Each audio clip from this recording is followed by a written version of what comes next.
네, 안녕하세요. 저는 파운드 B2C 사업부 총괄이사를 맡고 있는 전현석입니다.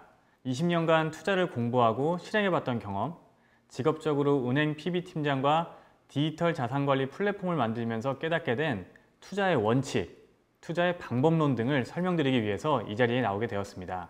투자하면 어떤 게 떠오르세요? 제가 항상 고객분들 또는 직업분들에게 많은 강의를 해왔었는데요. 투자라는 단어를 말하기에 앞서서 투자가 무엇인지 정의하는 게 중요하다고 생각합니다. 대부분의 사람들이 투자를 하고 싶어 하는데 정작 투자가 무엇인지 본질적인 고민을 하지 않고 어떻게 할지에 대한 방법론적인 접근법만을 생각합니다. 제가 생각하는 투자의 정의는 크게 두 가지인데요. 첫 번째로는 경영학적, 경제학적인 관점에서 투자는 현재의 소비를 미래 소비로 바꾸는 행위라고 정의하고 싶습니다. 오늘 제게 1,000만 원이 있다고 가정해 봅시다. 사람들은 이것으로 여행을 갈 수도 있고 원하는 것을 쇼핑할 수도 있고 먹고 싶은 것을 가족들과 마음껏 먹을 수도 있고 또는 다른 사람을 위해서 기부할 수도 있습니다. 그런데 사람들이 현재 1,000만 원을 지금 사용하지 않고 예금을 한다면 예금 2%를 가정했을 때 1년 뒤 1,020만 원의 가치를 가지는 것으로 볼 수 있습니다. 따라서 투자는 지금의 욕구를 참고 미래를 대비하는 것으로 정의할 수 있습니다. 둘째, 투자에 대한 정의를 심리학적인 관점에서 저는 스트레스라는 표현을 합니다. 스트레스? 여러분들이 아시는 바로 그 단어가 맞습니다. 지금 저한테 1,000만 원이 있는데 무엇에 투자를 할지, 언제 투자를 할지, 어디서 투자를 할지, 어떻게 투자를 할지, 왜 투자하는지 등등을 제가 바로 결정을 해야 됩니다. 너무 많은 요소를 고려해야겠죠? 처음으로 무엇에 투자할지에 대해 묻게 됩니다. 단순하게 생각해보면 예금, 채권, 펀드, 국내 ETF, 해외 ETF, 한국 주식, 미국 주식 또는 가상자산 등 도대체 그 수많은 자산 중에 무엇에 투자할지를 결정해야 합니다. 금융상품을 투자하기 위해서는 크게 보면 원금이 보장되는 예금성 자산의 투자, 그리고 변동성은 조금 있지만 안정적으로 수익이 발생하는 채권형 상품의 투자, 마지막으로 변동성은 크지만 수익을 크게 날 수 있는 주식형 상품의 투자 등으로 나눌 수 있습니다. 다음으로는 언제 투자할지를 묻게 됩니다. 내가 조금 공격적으로 리스크를 가져가면서 주식형 상품에 투자하기로 마음먹었다고 하면 과연 주식을 언제 살지가 고민입니다. 오늘 당장 주식 계좌를 열고 사야 되는 건지, 아니면 내일 사야 하는 건지, 아니면 10% 빠지면 사야 되는 건지, 반대로 10% 오르면 사야 되는 건지 투자하는 시점에 대한 고민이 정말 큽니다. 다음으로는 어디서 투자를 해야 하는지 묻게 됩니다. 주식형 상품의 경우 은행, 증권, 보험사를 통해서 거래할 수 있고 주식, ETF 등 시장성이 있는 상품의 경우는 증권사를 통해 살 수 있습니다.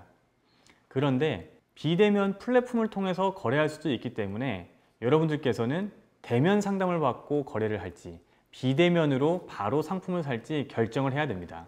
다음은 어떻게 투자할 것인가를 묻게 됩니다.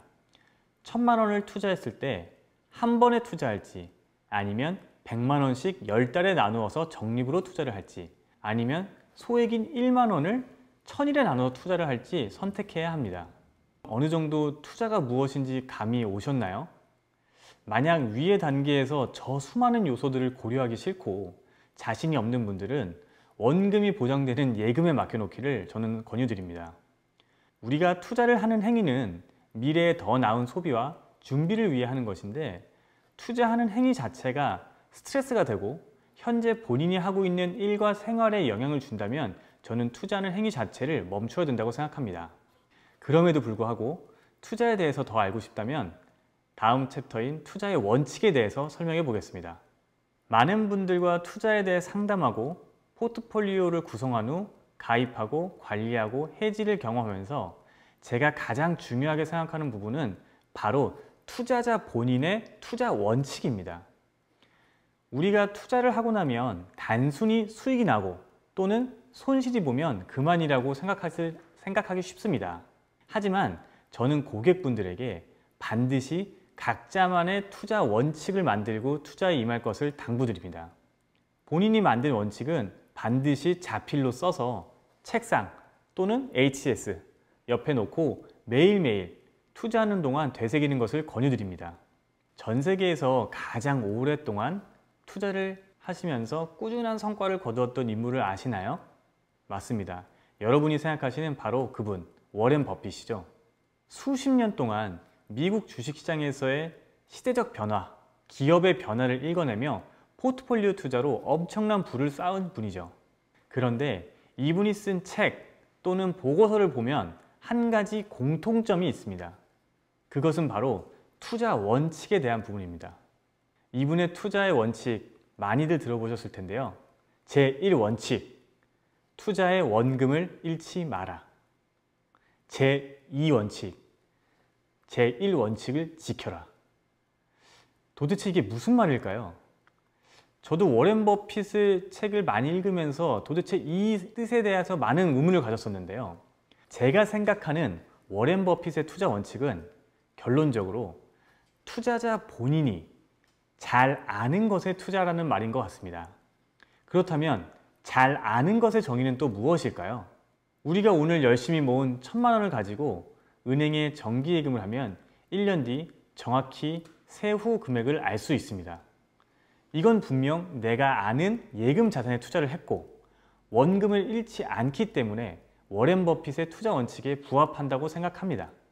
그런데 저금리 현상이 지속되고 있고 물가는 매년 가파르게 상승하고 있으며 나의 돈의 가치는 점점 낮아지고 있다는 생각이 많이 드실 겁니다. 결국 우리는 인플레이션을 해지할 목적으로 투자를 결정하게 됩니다. 지금의 2%에서 4%대의 물가 상승률은 예금이자 1%보다 훨씬 높기에 우리는 지금의 1,000만 원 소비를 포기하고 투자하는 입장에서 반드시 물가 상승률보다는 높은 수익을 기대하고 투자를 시작하게 됩니다. 그런데 이상하게도 사람들은 물가 상승률 이상인 4에서 8% 정도의 수익률에 대해서 대단히 불만족하십니다. 투자라면 모름지기 1년에 최소 20%, 30%, 50% 또는 100% 이상이 나야 되는 거 아니냐고 반문하십니다. 하지만 작년 코로나 팬데믹 이후 급락했던 주가가 전 세계적인 통화정책과 재정정책에 의해 금융자산의 가치가 폭등했던 것은 매우 이례적인 현상입니다.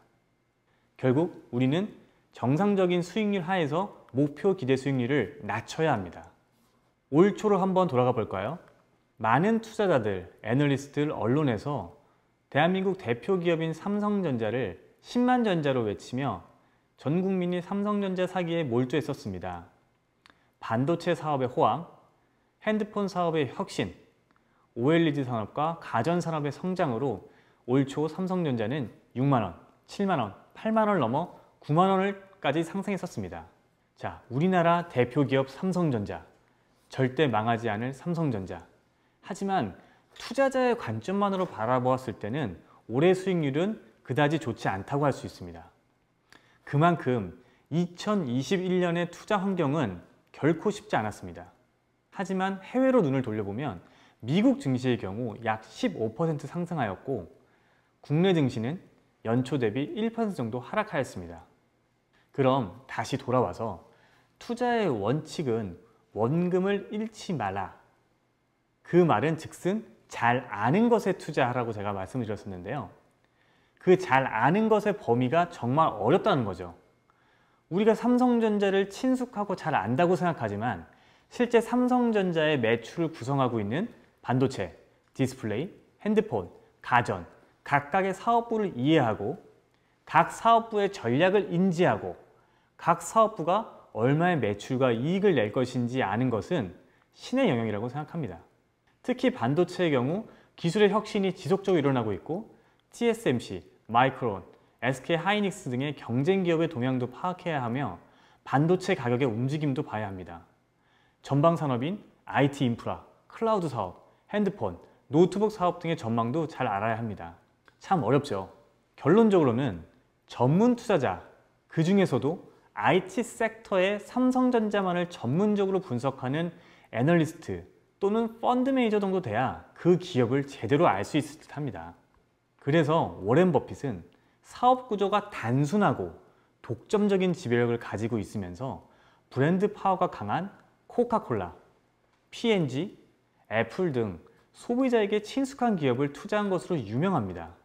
개별 기업 하나를 분석하기도 이렇게 어려운데 미국에 상장되어 있는 S&P 500의 500대 기업 또는 한국의 코스피 200의 200대 기업, 중국에 상장된 기업, 독일에 있는 기업, 일본에 있는 기업, 인도에 있는 기업 등 수천, 수만 개의 전 세계 기업을 분석하여 직접 투자한다는 것은 현실적으로 불가능하다는 결론에 도달하게 됩니다. 그래서 저는 아주 직관적으로 333 투자법을 권유드립니다. 333 투자법은 투자 방법론 시간에 다시 한번 말씀드리겠습니다. 자, 그러면 세 번째로 투자를 직접 실행하기 위한 사전 작업으로 우리가 어느 정도 투자에 대해서 알아야 되고 투자 안에 있는 경제지표, 투자 이론, 투자 상품 등을 어디까지 알아야 하는가에 대한 질문을 제가 많이 받습니다. 저는 큰 틀에서 네이버 금융 정도를 해석할 수 있다면 투자자 입장에서 경제지표는 충분하다고 생각합니다.